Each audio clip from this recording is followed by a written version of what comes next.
Hello. Ooh, What's that was up? it's kind of a Yeah, I creepy don't know. one.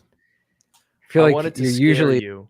you're usually excited. You're like, whoa, oh my goodness. That was just like a little creepy one there. I don't know. It's a little bit different. Sometimes you just got to be a little creepy one, It's true. It's true. Where the hell is my QuickTime player? What are you doing?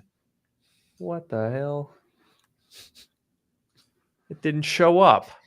Oh my gosh. This is terrible news. Okay, new audio recording. There it is.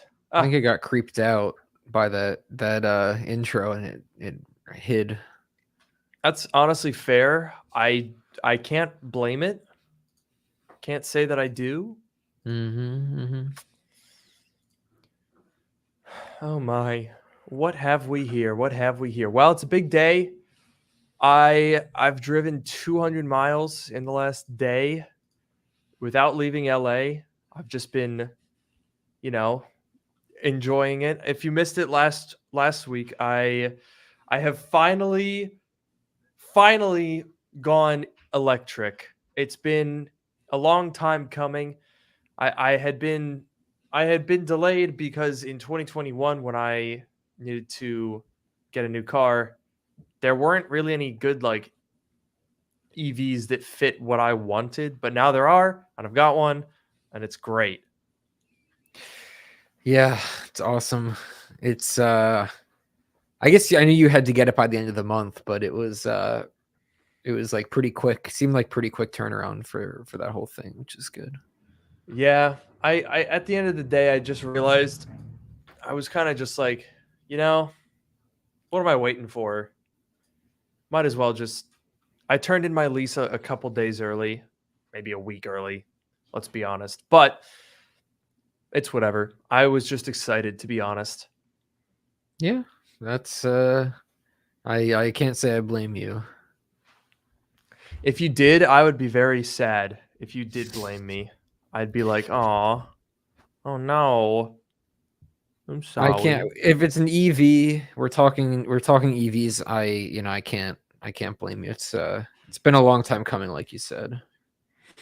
I'm honestly surprised. I don't know. I was just a little underwhelmed in 2021 because everyone's been like, "Luke, what took you so long? Why did you wait?" And then I kind of gaslit myself into being like ashamed. I was like, "Why did I wait? What was I thinking?" But here's the thing, okay? Keep in mind, May of 2021 is the time frame we're talking about here. So obviously you had the Tesla Model S, but it was the old one because the new one was just coming out and it would have been like 100 grand, would have had to wait several months for it. So that wasn't really on the table. I wasn't trying to buy $100,000 vehicle. And the Model 3, I've said this before, but the Model 3 doesn't do it for me. It's a great car and I think most people would like it, but I just don't want one, you know? And then apart from that, I don't want SUVs. I don't do SUVs. There was the Porsche Taycan and the Audi e-tron GT. Those had come out, but those are also 100 grand. That's pretty much it because I don't think the Polestar 2, which Noah got, came out until I think that came out later at the end of the year. So that was it. Basically, it was a Model 3 or wait 3 years. Yeah, that's a little bit rough. I feel like when I got mine at the very what was it? The very It's end like of January. 2021.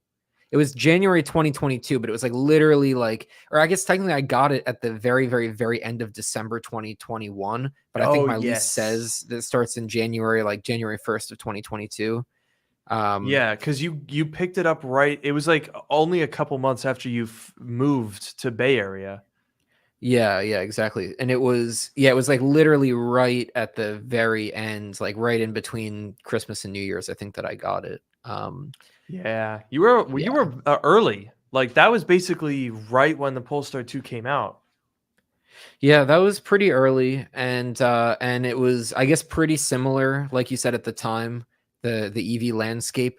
And I feel like I'm pretty happy with that because like there weren't like a ton of other options then, and I feel like my lease is going to end in January, the next January coming up in 2025, Yeah. and there's nothing right now that's like that's like really like, oh, I really really want that. Like the Lucid's super nice, but Hmm. like, and I'm not saying that I wouldn't drive a Lucid by any means, but like I'm still happy with the Polestar that I have right now. But like I feel like it'll be a good time, beginning of 2025. Maybe I'm looking at the Polestar 4, maybe some Volvo, what was like the XC30 or something, maybe even a Lucid. I don't know. We'll see. We'll see.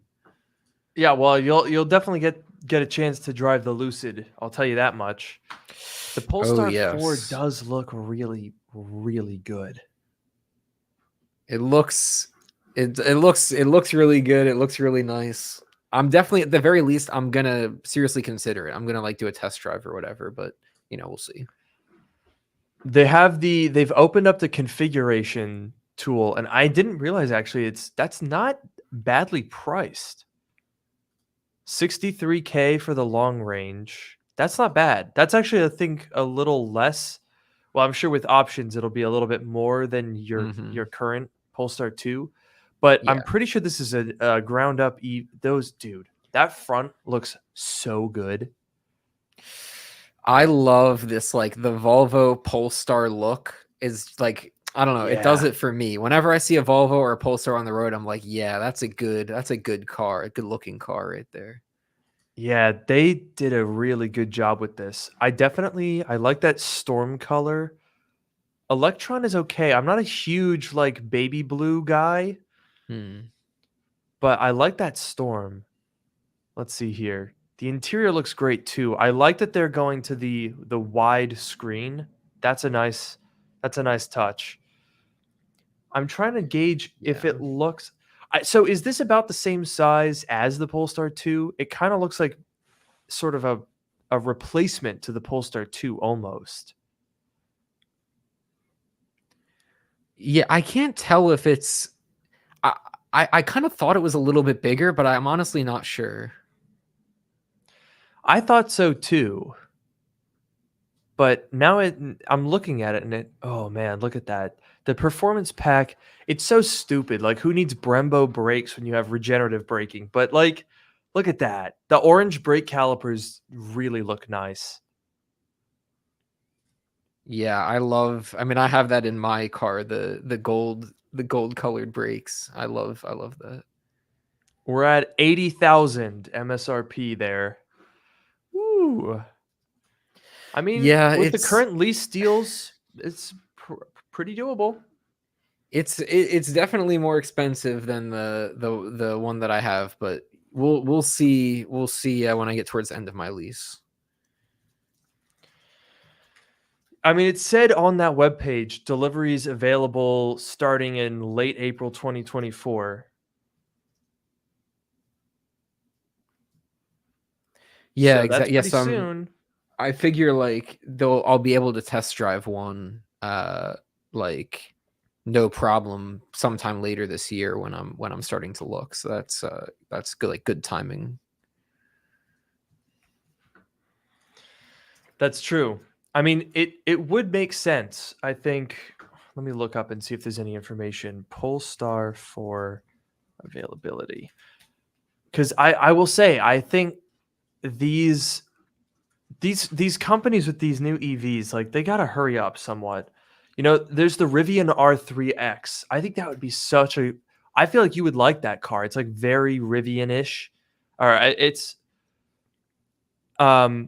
like super cool, very funky, small, but like SUV. You could put your bike in it.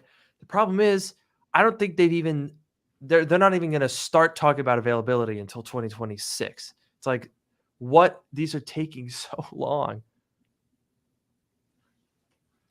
Yeah, that was the one that they talked about recently. The one that they showed off recently, right? The new Rivian. I liked the Yes. look of that one. That looked very funky, like you said, very cool. Oh shoot! I just realized it's almost 6. Yeah, we'll start the podcast. I do want to show you real quick before we jump into it. I'll show you a picture of my new Lucid. We'll talk about it probably later on in the Ooh. show, but look at that.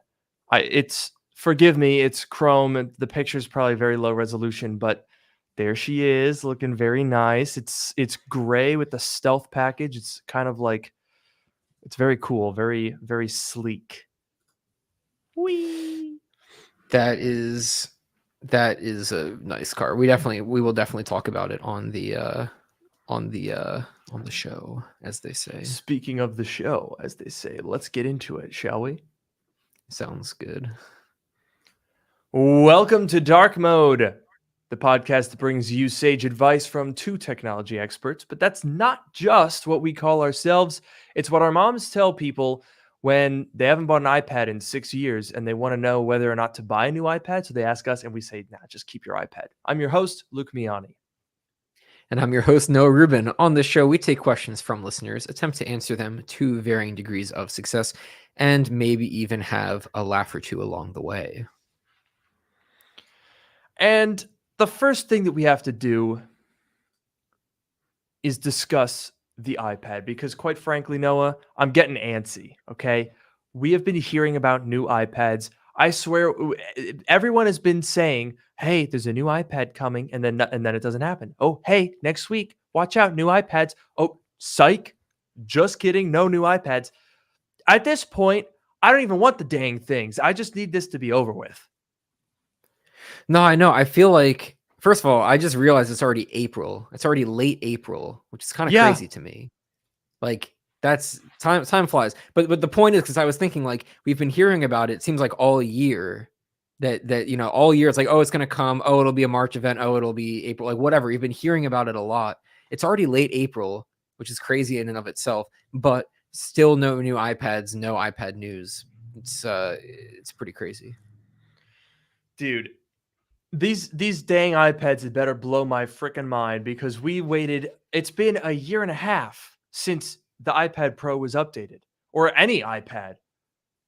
I was like, excuse, pardon me.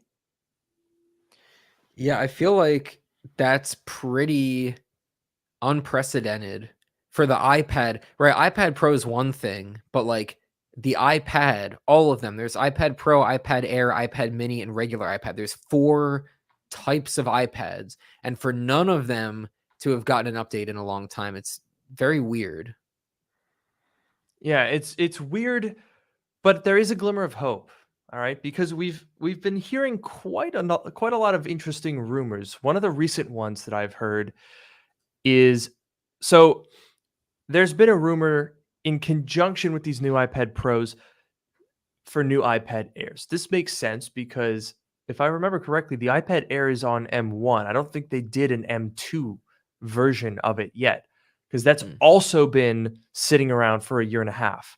But apparently, there's going to be a 12.9-inch iPad Air. So they're kind of taking the approach that they're doing with the MacBook, which I like. So you get an 11 and a 13-inch Pro iPad, and you can get an 11 and a 13-inch Air iPad. That's, I think, working very well for them for the laptop. You know, you can kind of pick small screen, big screen, fast or faster, right? Great freedom to be able to choose that. And what we're hearing is that these new iPads, this iPad Air with a 12.9-inch display, is possibly going to be receiving the same display as is currently on the M2 iPad Pro, aka mini LED, and dare I say ProMotion, although now I can't remember if that's what they said, but like that would be pretty sick if they did. It would be, but I feel like, yeah, it's definitely, if they do this, and I think it would make a lot of sense for them to do it, it would be a lot like the Macs, right? The 15-inch MacBook Air is a relatively new thing, right? Before, like, I'm talking like pre-Apple Silicon, even early Apple Silicon, they didn't have a larger size MacBook Air. That's a relatively new thing, but it makes sense and it works for them. If you don't need, all of the additional power, the ability to have, a lot of, CPU cores, a lot of system memory, all of that stuff.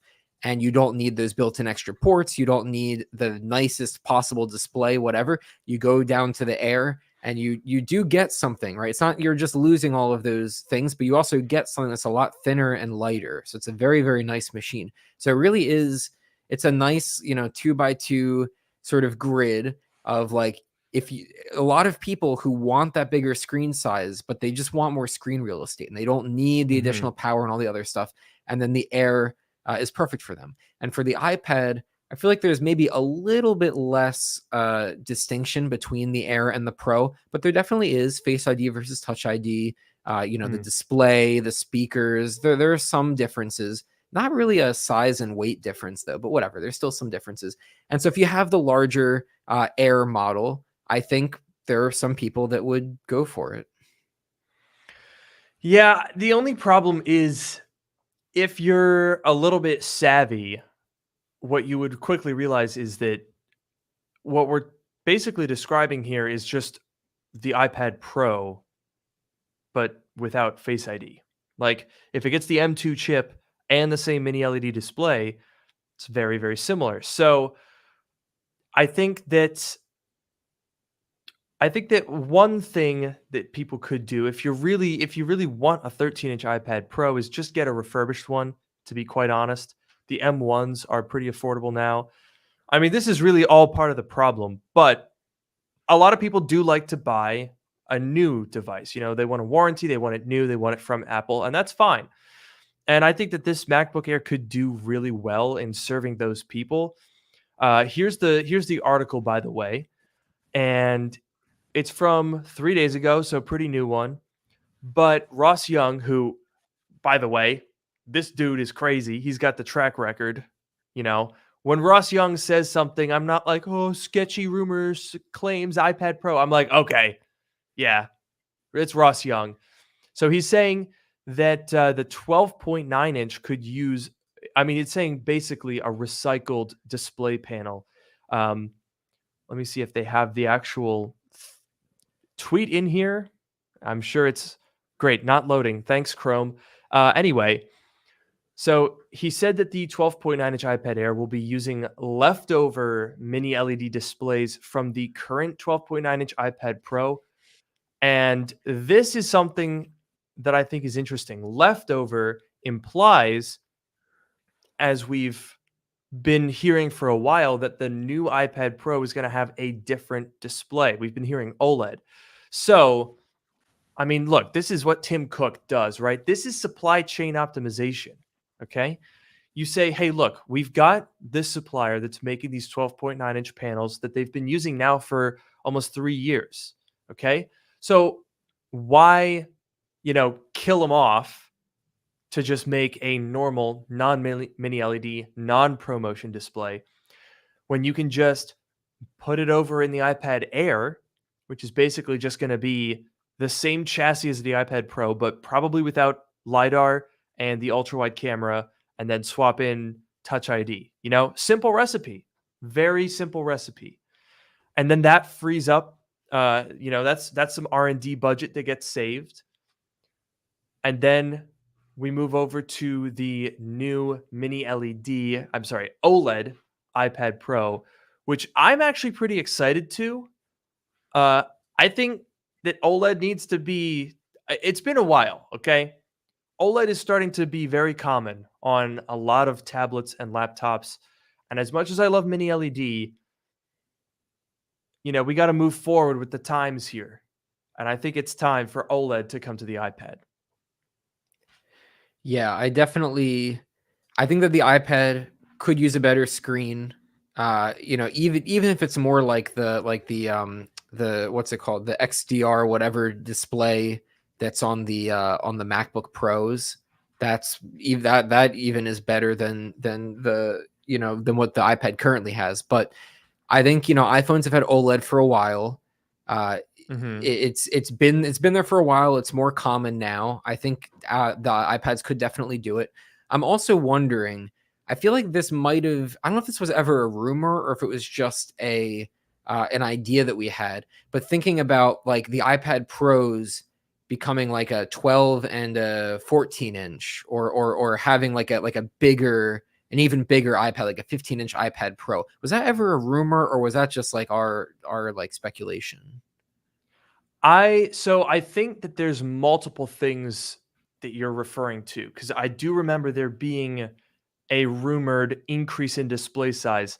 I think possibly uh, it could just be a minor increase, right? Like maybe 12.9 inch to 13.3 or something Hmm. like that. But there were also rumors that they were working on a 15-inch iPad Pro. I think that was maybe a separate rumor. I don't know that that's what we're expecting now, but honestly, I'm open to it, okay? Cuz the iPad Pro has been it's in a good spot, right? They're really really good, but they've been the same for 6 years. And I don't know that making it bigger solves everything, but depending on what happens with iPad OS, it could be useful. Um, I personally am hoping that they are able to increase the screen a little bit by shrinking the bezels, perhaps, because I don't personally want a super huge iPad. I personally love my 11-inch iPad Pro, and I honestly I would be a little bit bummed if the form factor got like an inch or two bigger than that. Yeah, I do like the 11-inch size. I feel like, I mean, we've had this discussion before, but I'm like, if I have a Mhm. 16-inch MacBook Pro and the 11-inch iPad, those are the two extremes. It's the smallest iPad and the largest, Mac laptop. So it works well. If I want the bigger screen, I use the Mac, but it's also bulkier. If I want to just take something, quickly, I can take the iPad because it's smaller and it's obviously lighter. So I do like the size. I agree that the bezels could shrink a little bit, not too much. You don't want a display with no bezels because, like, for an iPad, you can't really hold it very well. But definitely the bezels could shrink a bit on the iPad. But I do wonder, like, I agree with you that I wouldn't necessarily want the 11-inch to get bigger, but two things. One is if Apple's actually going to fix or improve iPad OS, which they desperately need to do, I wonder if they would feel better about it if the screens were a bit bigger. I mean, look, we've had an 11-inch MacBook Air before. We used to have one, and that ran Mac OS, and Apple never had concerns. There's a 12-inch MacBook, and that ran Mac OS, and there were no concerns there. But I I don't mean, they know. did Maybe discontinue both of those products. they did, yeah. Both of those don't exist anymore, so I don't know. That is fair. Maybe if they made the display a bit bigger, then they would be happier about. I'm not saying put Mac OS on it, but like making it more powerful. I don't know if they view the 11-inch screen as being too small to have more powerful stuff on it. I don't think that's the case, but maybe they see it as the case. And then the other thing is just, let's say that they launch a 15-inch, they keep 11 and 13, and they do a 15-inch. There are going to be some people who are happy with the iPad that they have, but they're going to say, this iPad's bigger, and that's the only way to get a bigger iPad. So maybe there's like artists or something that would Hmm. benefit from a bigger canvas, and they would say, I'm going to buy that one not because I need to upgrade my iPad, but because it's bigger, and that's the only way to get a bigger iPad. So I don't know. Maybe they could do it, but I guess that's not the big rumor right now. Honestly, that kind of scares me because I would not put it past Apple to basically go, look, we did not make iPad OS any better, but now it's a little bigger. So there you go. Can't have that on your used iPad Pro, so you got to upgrade. And honestly, it would probably work for some people, begrudgingly, granted, because at this point, the only reason people are upgrading their iPads is because their iPad is old or slow or the battery is dying. I mean, 6 years for the 11-inch iPad Pro. I personally don't feel that it's too old to still be usable. It still gets OS updates. It probably will continue to get iPad OS this year because, as we discussed before, the 10.5-inch iPad Pro is still supported. So that's going probably this year, which gives us another year of the 2018. So they're gonna have to do something to set it apart, and maybe that's just make the screen bigger. That would be annoying though. God, oh, it's big and it's OLED and it's $1,000. I'm gonna Yeah, cry. Yeah, I don't know. They could. It definitely could be. I could 100% see them doing the hardware stuff. You know, let's say they put OLED in it. Maybe they make it bigger. Well, what else? With the other stuff, like they make it hard landscape orientation by default. So like they move the cameras. I don't know if they can even do that because the Apple Pencil thing. Whatever. They find some way to make it landscape orientation and and whatever. They do all of that stuff, and then that's it. And then iPadOS gets incremental updates. It like basically gets whatever, because iPadOS is usually a year late. Like iPadOS usually gets the stuff that was added to iOS a year earlier, like the lock screen customization came a year late. There was something else that came a year late. So like it could just be an incremental thing. And that would be really disappointing to wait a year and a half. See, if we wait a year and a half to get new iPads and we get decent hardware upgrades, very little software upgrades, basically I can't read that as anything else but Apple essentially giving up on the iPad or not really caring anymore. Honestly, yeah, I think I agree with you. There's really no other way to look at that at this point, right? When the iPad Pro of this generation came out in 2018, that's when the iPad sort of became a little bit more, right? That's when iPad OS came out. I think it was actually just after that, with iPad OS 12, which was actually really iPad OS 1, kind of, because that's when they actually made it its own OS. Mm-hmm. That helped a lot, right?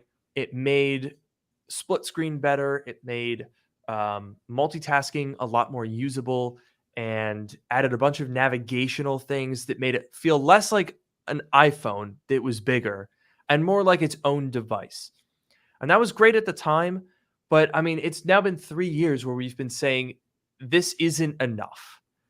And we talked about this last week, but the timing of this is weird to me. I think having iPads come out a month before WWDC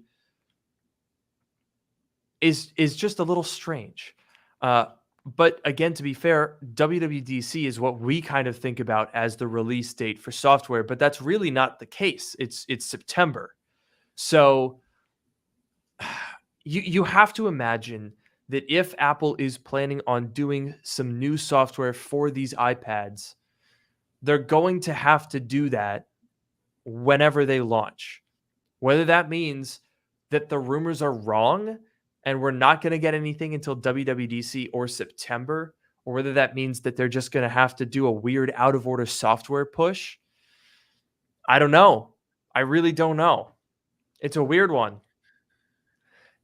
Yeah, I almost wonder if, you know, I guess we'll see what the new hardware looks like, and we'll see if there's any like major changes that would actually, like for example, if they make the move the camera so that it's horizontal orientation, like Mhm. that's not really a big software change. But if they actually like change something relatively major, or they add something to the hardware to like support software features, and then there's going to be like some new software feature to go with it, then I agree with you. I wonder, like, could they, first of all, I think the fact that it's gotten to this point, like that it's May is when the earliest of these iPads are going to get announced.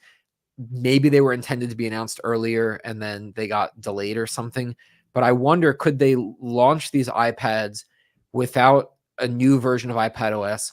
Maybe they tease the new version. Maybe they don't, since StubDub is so close. But they launch it with the old one and then say in the fall, you'll get the new iPadOS update, and it'll be able to really take advantage. It seems really weird to me, but all timing seems really weird. So I don't know. Why do they keep doing this? They keep making everything all confusing.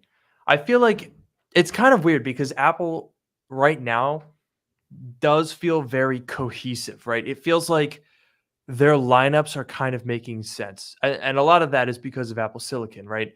The MacBook lineup is really strong with the 2x2 grid. The iPad lineup seems like we're going to get a 2x2 grid. The iPhone is a 2x2 grid. I mean, everything's got a 2x2 grid. So it's weird that with all of this cohesion and streamlining that seems to be going on, they're still having this weird issue with just like making the timing work. And to be fair, the Mac Pro does in fact make no sense.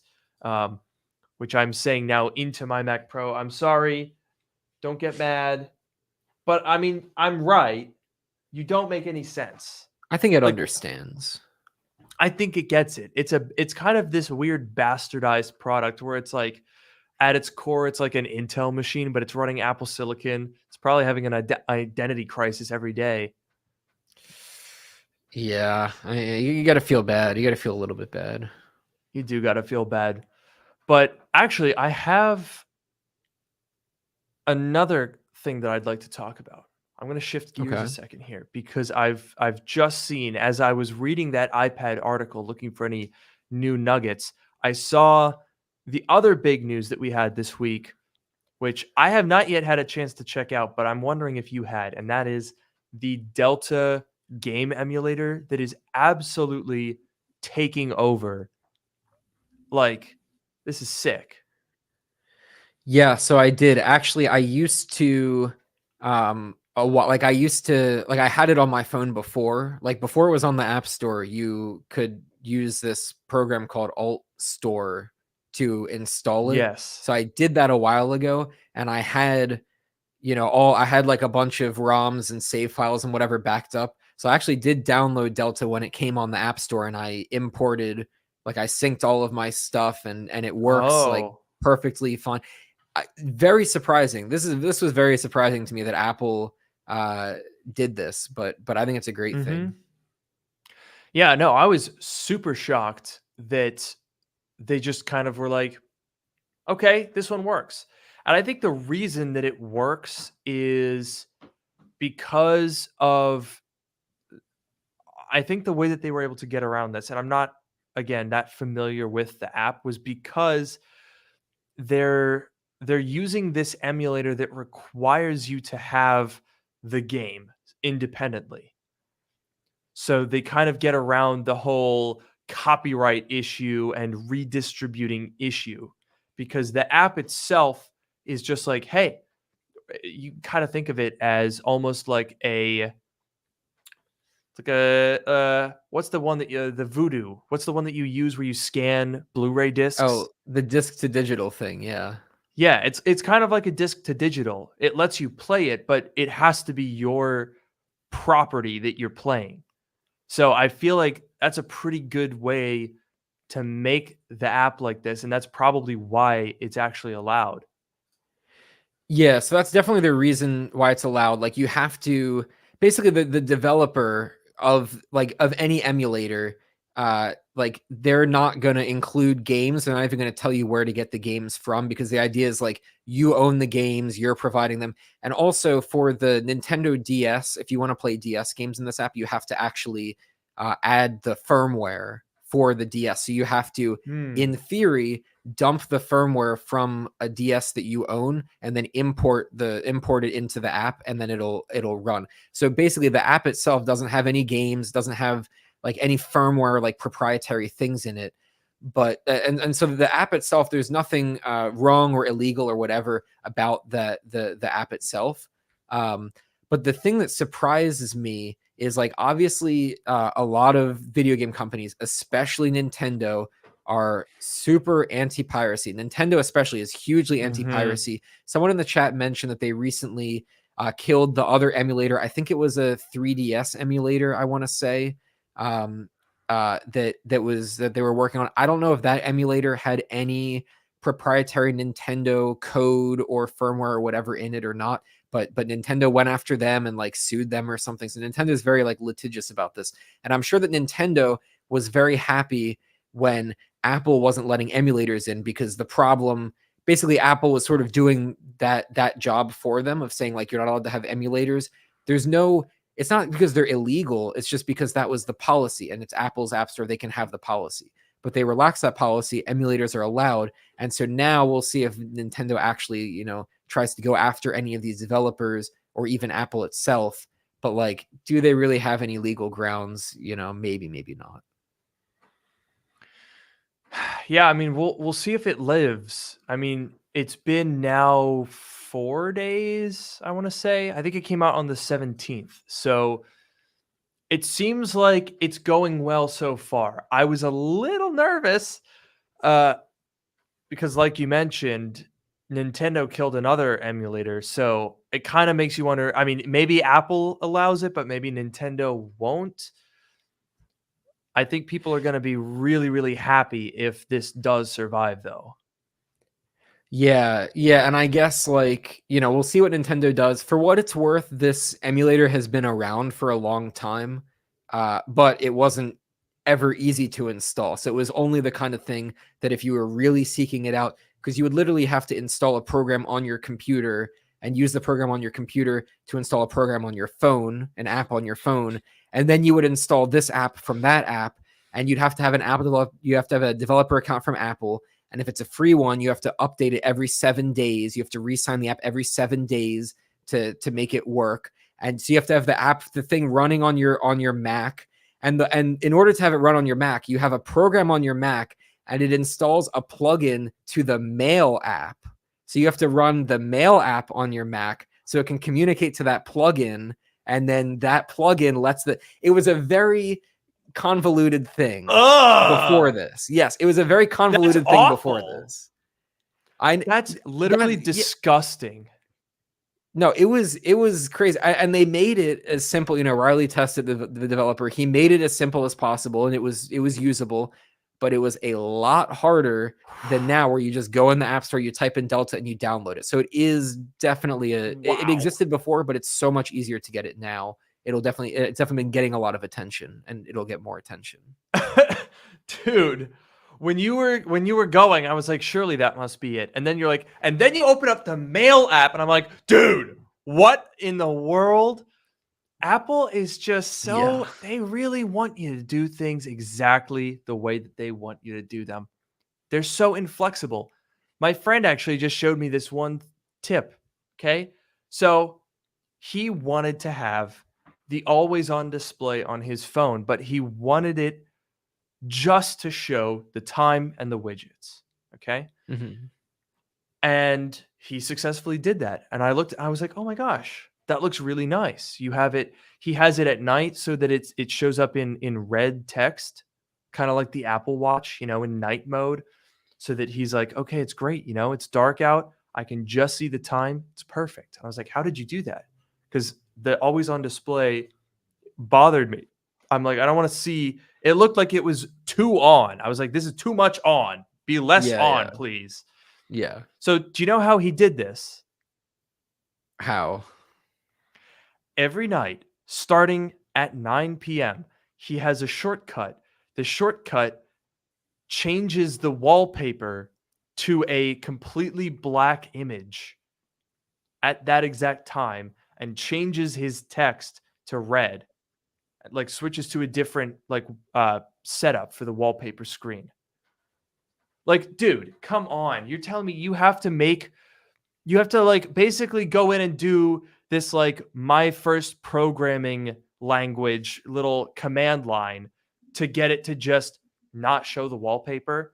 Whereas all Apple had to do is put a toggle where it says always on display, on, show wallpaper, off. That's all they had to do, but they won't do it.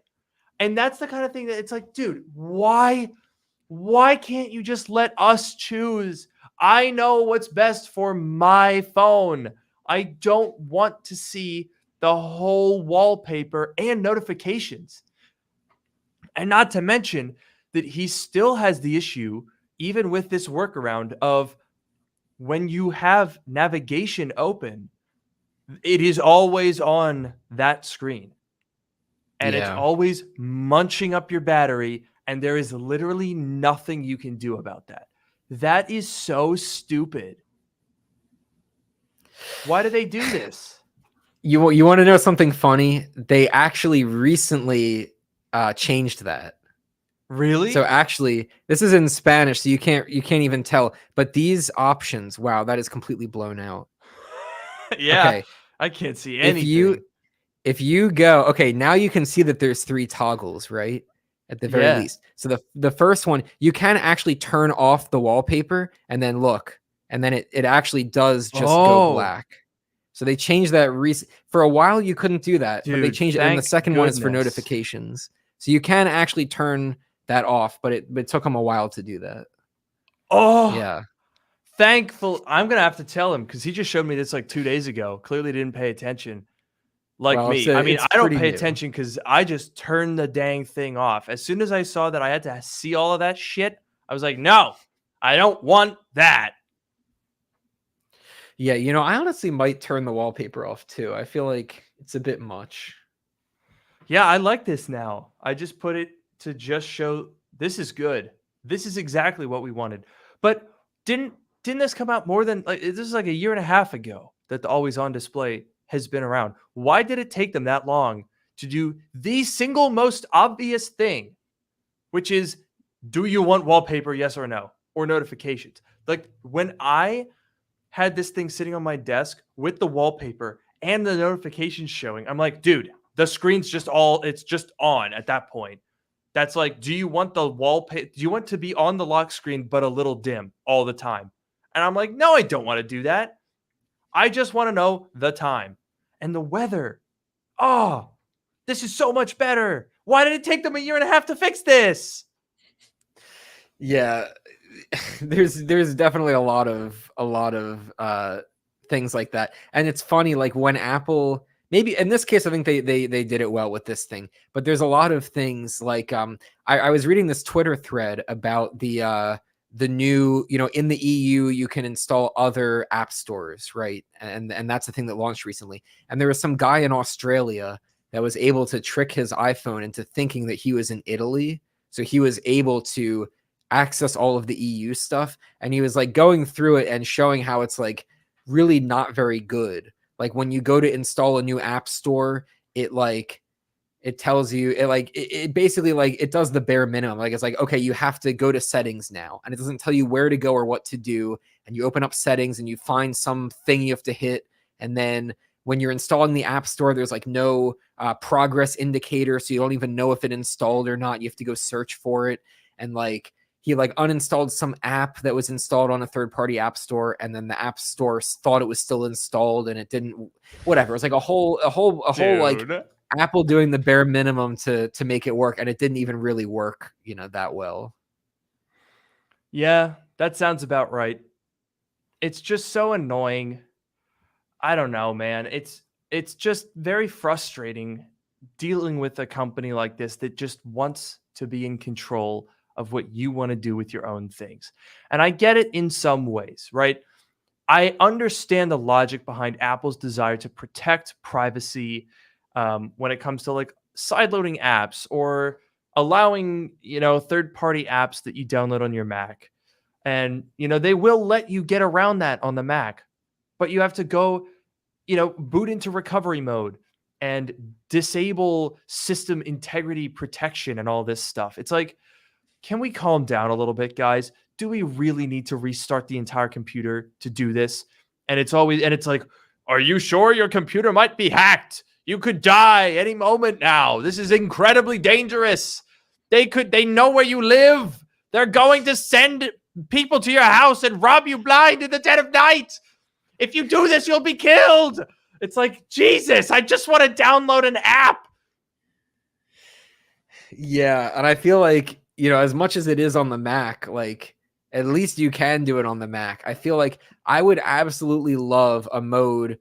Probably never, like, maybe it would never happen on the iPhone. I don't know. But like imagine on the iPad, if you could put it in like, well, I'm not going to say developer mode because that technically exists, but if you put it in like pro user mode or something, and you're like, I understand the risks. I understand that Apple is not responsible for whatever third party things that I'm doing. But like if they would let you do that, and then you could sideload things or like open a terminal or whatever, like that would be a huge.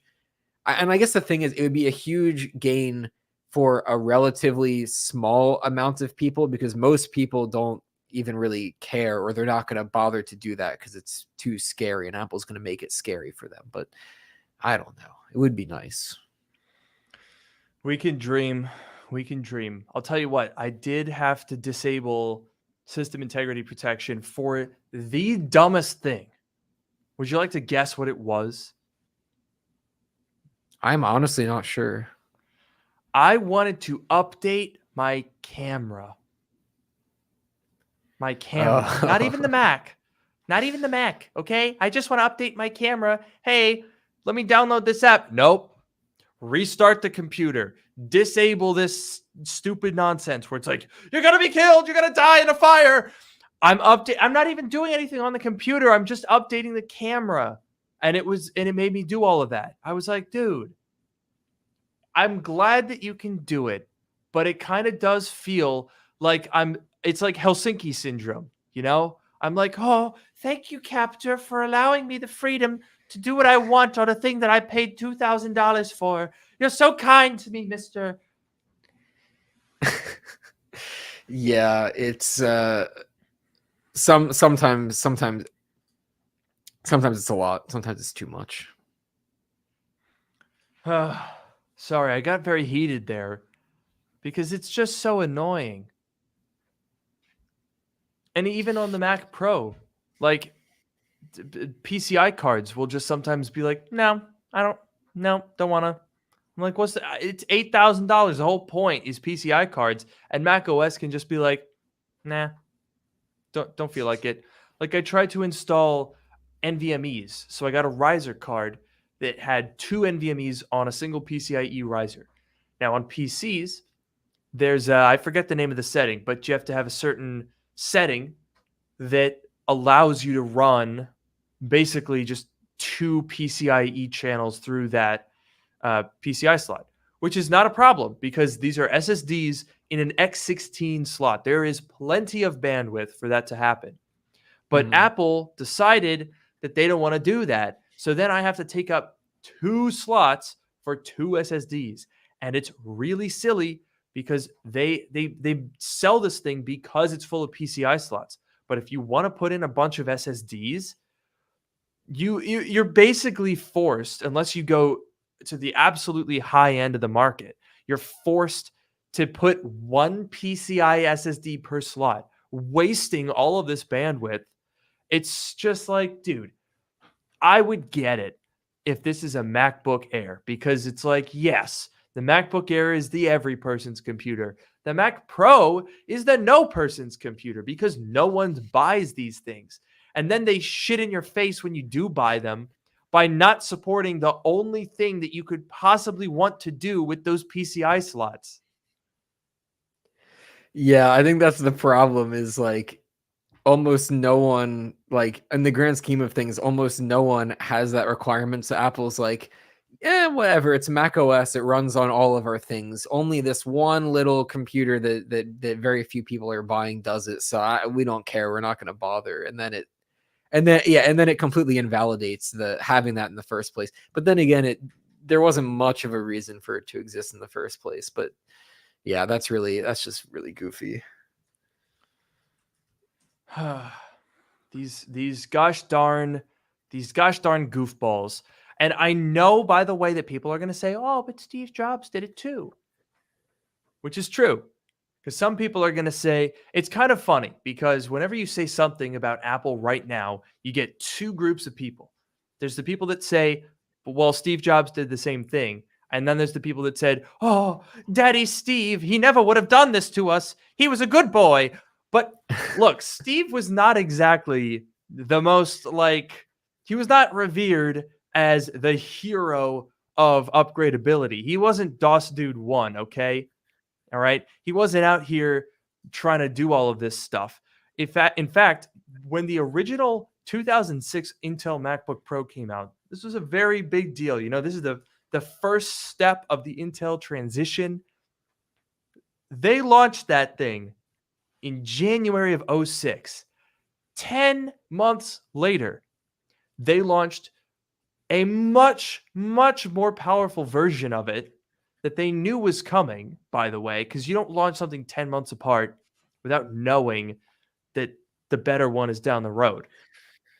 They launched that thing, and it was so quickly the better option that the original MacBook Pro was basically obsolete in 2 years.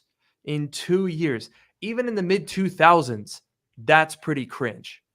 Like, we're talking about a time where power PCs were getting discontinued at the same time as the original Intel MacBook Pro. So it was basically just saying, hey, if you bought that original Intel MacBook Pro, thanks.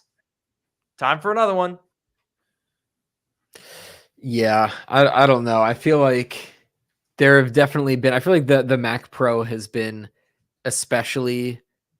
I don't know if it's unlucky or whatever, but there's been a lot of probably more flops or more of these situations with the Mac Pro than anything. But they've definitely come up multiple times in the past, and I think that the current Mac Pro is one of them. It's very, very weird.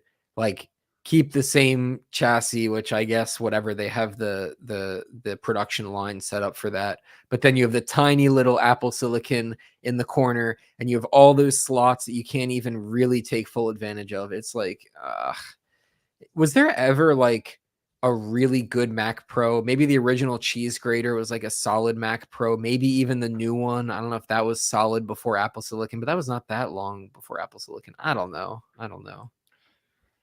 Yeah, I mean, so I just did a video revisiting the trash can Mac Pro, and bad news, still sucks. 11 years later, I thought, hey, maybe. Nope, still sucks. But in working on that video, I rewatched the keynote for the original Intel Mac Pro.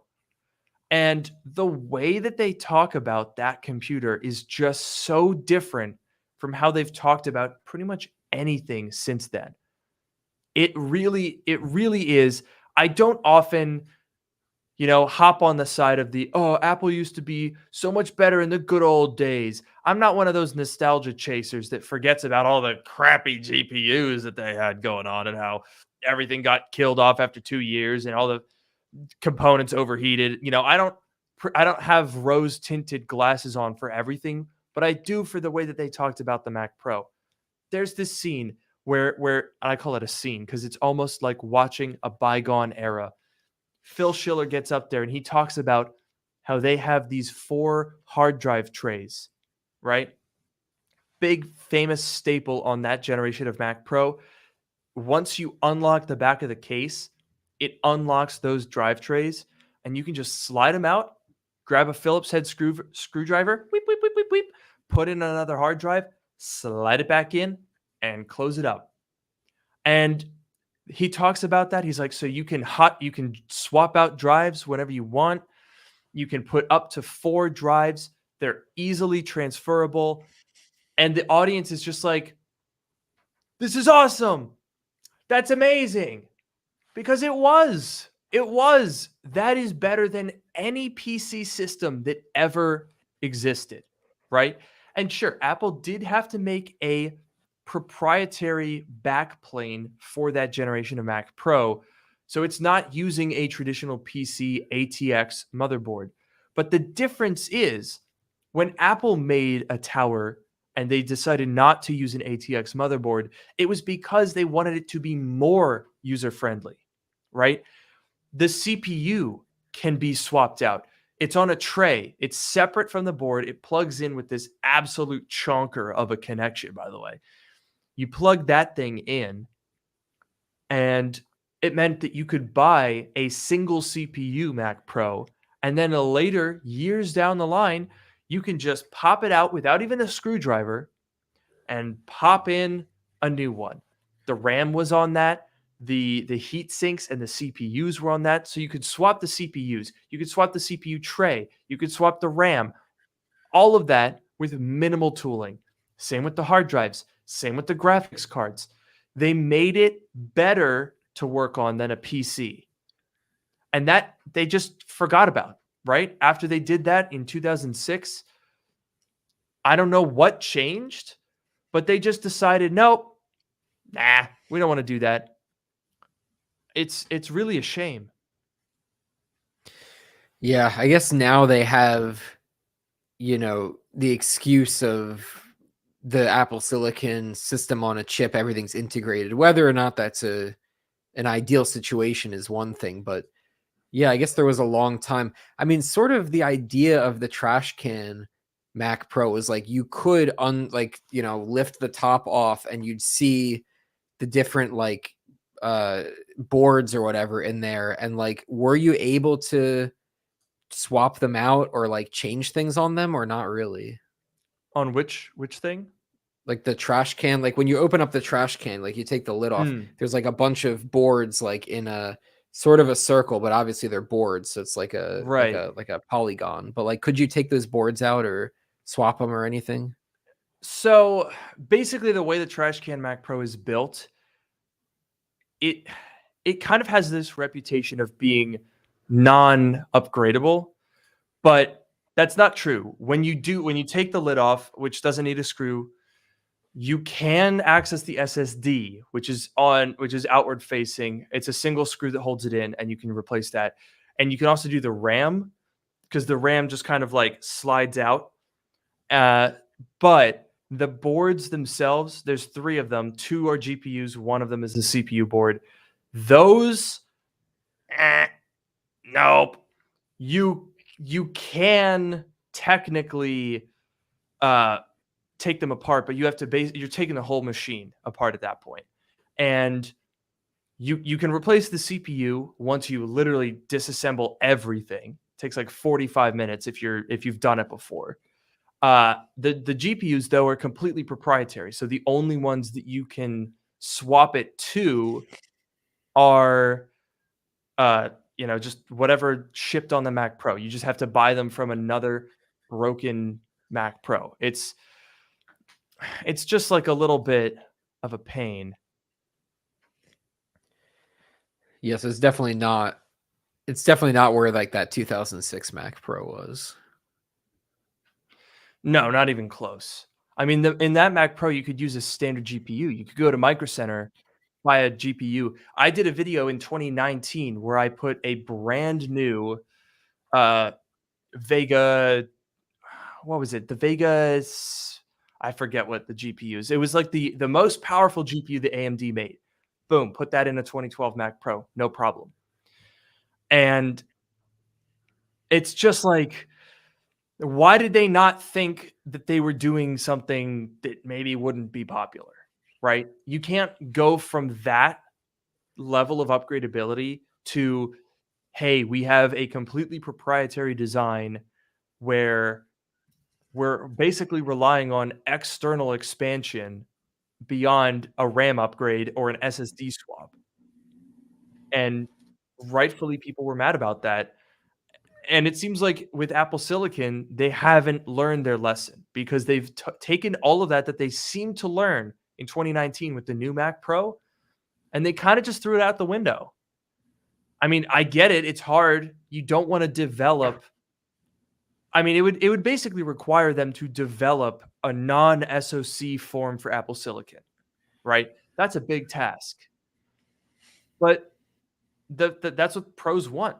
So it's a trade-off at the end of the day. You either say, look, we can make a really fast SoC and make some people happy, and we're just going to lose a certain subset of pros. And they kind of just said, oh, well.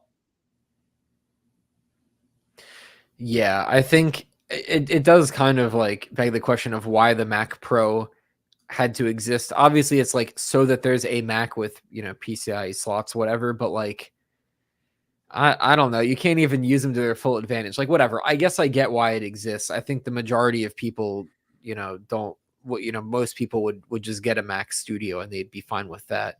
But I don't know. I guess like I mean the Trash Can Mac Pro is in that era with like the iPhone 6, like that sort of form over function kind of era where things were, I guess on the iPhone side, they were making them like very thin and very light at the expense of, battery life and stability, sturdiness and things like that. And obviously the Trash Can Mac Pro is not like thin and light. It's a desktop computer, but it's definitely one of those form over function kind of things. And I think Apple has moved past that.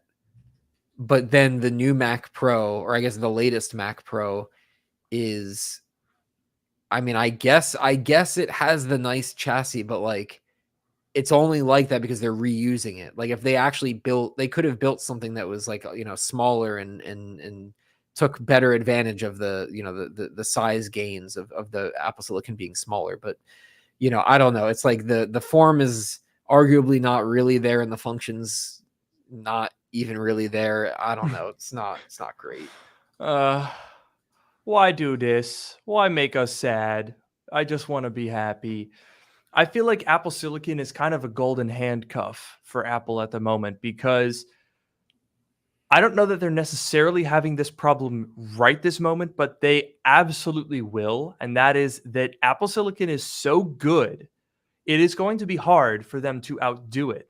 I feel like this is something that happened with the iPhone, and I'm really kind of afraid that it's going to happen to the Mac too, because what happened with the iPhone is they made them too dang good, right? And all of a sudden, people were like, "Oh, wait, this thing is awesome, and I don't need to upgrade it that much." I still know people rocking iPhone 11s, 5 years old, and Android bros, you can say whatever you want. Your new phones are great. You can say that they have better features. I will give you that, right? But you don't see very many people going around with 5-year-old Android phones and no intention of upgrading. But that's what happened with the iPhone. And so what's happening right now is how do you get people to upgrade that are just satisfied? They just don't really have a reason to upgrade. And what Apple came up with is say goodbye to the super cycle. Now we're just going to do these little intermediate things so that you'll get people that maybe they got the iPhone 14 and now they look at the 15, they say, I like titanium.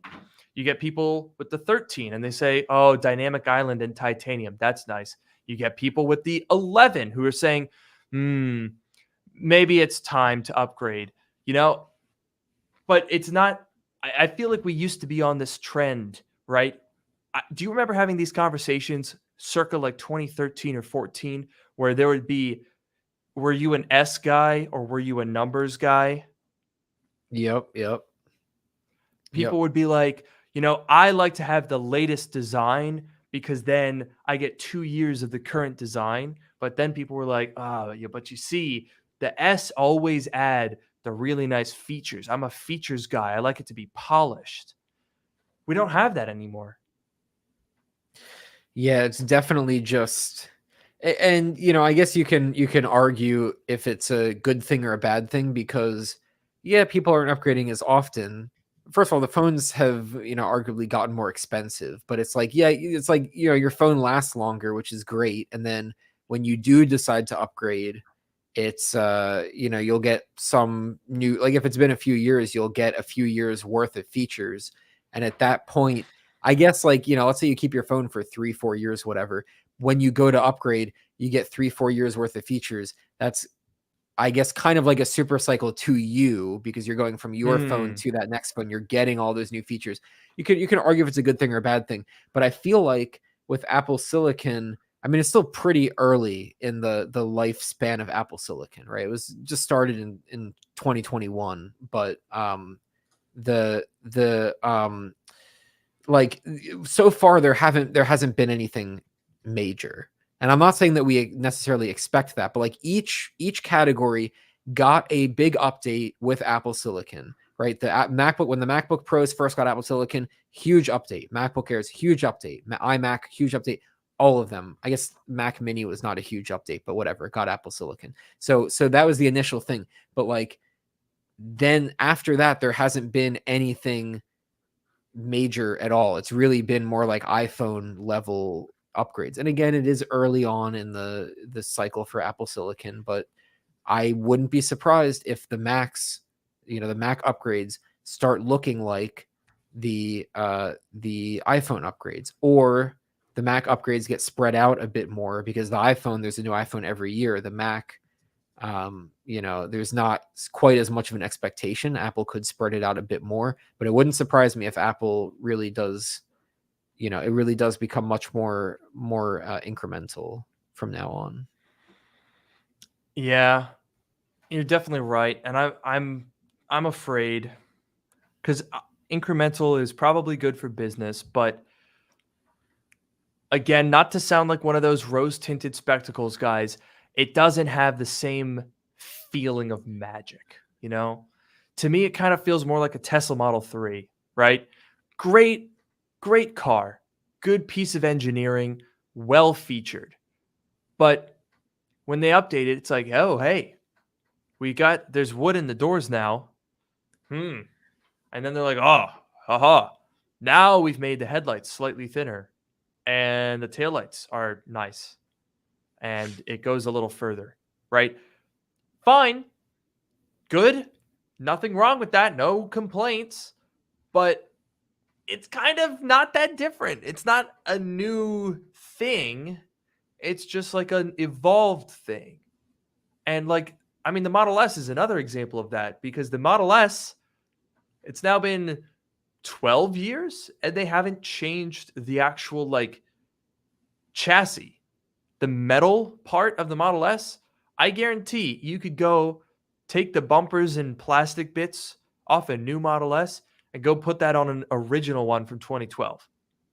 They did not change any of the metalwork in 12 years. And maybe Apple looked at that and said, that's not a bad idea. We can just make the tiniest little tweaks and people will keep buying it. So let's just do that. Yeah, and I think part of it could be that maybe a arguably more cynical view. Part of it could be like we've gotten, I'm not going to say to the logical conclusion of this Hmm. product line, but it's like with the iPhones, like the early iPhones, there was so much low hanging fruit, so much room for improvement versus now, not that there isn't room for improvement, but it's not as there's not as like it's such a polished thing, and the Macs, I feel like, especially now with Apple Silicon, like with Intel, whatever, there's like butterfly keyboard, that was its own separate issue, but like the Intel always had issues with like the thermals and the throttling and the heating, especially in the Pro models and even in the low power models, battery life, whatever. There were always some things. I feel like with Apple Silicon, they really are polished, and so maybe the Macs have entered that iPhone, where the iPhones are now, where they're just very, and like I honestly think that for the majority of people, that's a good thing because it means that their things are lasting longer and they're not feeling as pressured to upgrade. But for us being the tech people that want to like cover this stuff and upgrade and whatever, it's definitely less exciting.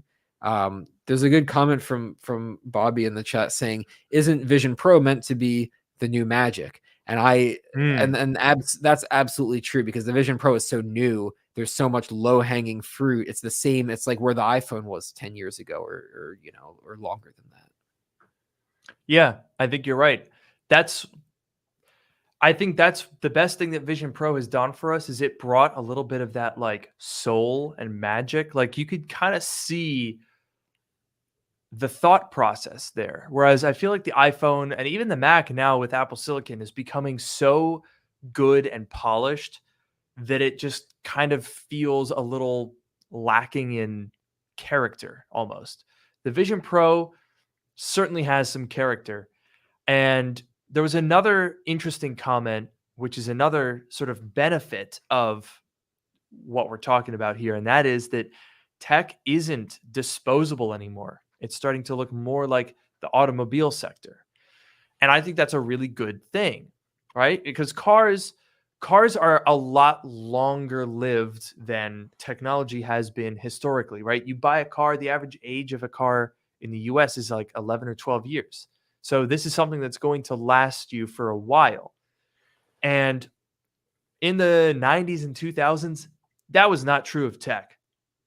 Even thousands of dollars in laptops, 2 years would be enough for them to be obsolete back in the early 2000s. But now, I mean, I regularly make videos talking about 10 plus year old electronics and 6-year old iPhones. I mean, my video from 2 weeks ago or 3 weeks ago was buying a sealed iPhone 10s from 2018 and a regular old used iPhone 10s that has been used for 6 years.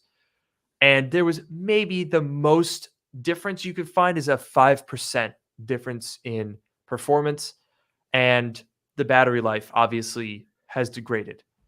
But that's over a 6-year period. Think about it this way: 2001 phones. Let's take a look at that. 2001 cell phone.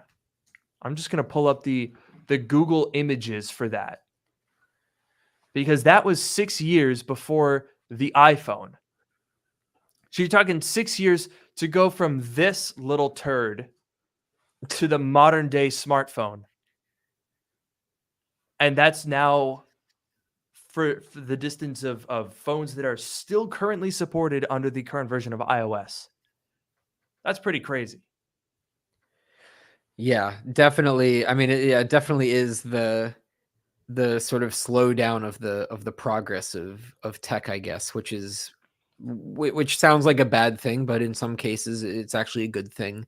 And I think the last thing I'll say before we end, just to bring it all back to the beginning, is that the iPad is in an interesting place where I feel like the hardware is arguably also in this place where it's really, really good. And there's not a ton, like, yeah, they could put an OLED display on it. They can make the bezels a bit thinner, whatever. Like, there are some things that they can do, but it's not going to be like a huge mind-blowing thing. It's not going to make the old one obsolete, whatever. But the software is really where there's so much that you could do. If you have the idea, let's take this touchscreen interface where there's, you can do the touchscreen, you can do a keyboard and trackpad, you can do the pencil. There's lots of different input methods, basically. But let's take this thing and figure out how to put pro level system software, like a pro level operating system, on this thing. That's a very open-ended question. There's like so much that they could do. And so the software part of it, I feel like, is not at this point where it's like so refined that there's nothing to do. There's actually a lot they can do. So the iPad's sort of, in a weird place. The hardware is great. It's at that level. Software is not, and maybe that's why the iPad is weird. It's just in a weird place. Yeah, I think that's a great note on which to end. This was a very, very philosophical show. We really got in the weeds of it there a little bit. Got a little heated there, so sorry about that. But anyway, I've been your host, Luke Miani. I've been your host, Noah Rubin. I think we're off for like a month again. Oh, Christ, are we really? But well, yeah, I'm gone you're out for next week. I'm out next week and the week after that. Yeah, and I'm out the 12th and the 19th of May. 26th So that'll of be May, though. Yeah. Yeah? Yeah, May 26th. Hey. That's like literally, that's like a month. So we'll see you in a month. Good Lord. See ya. All right. Yeah, we're really good at this. See you guys in a month. Bye.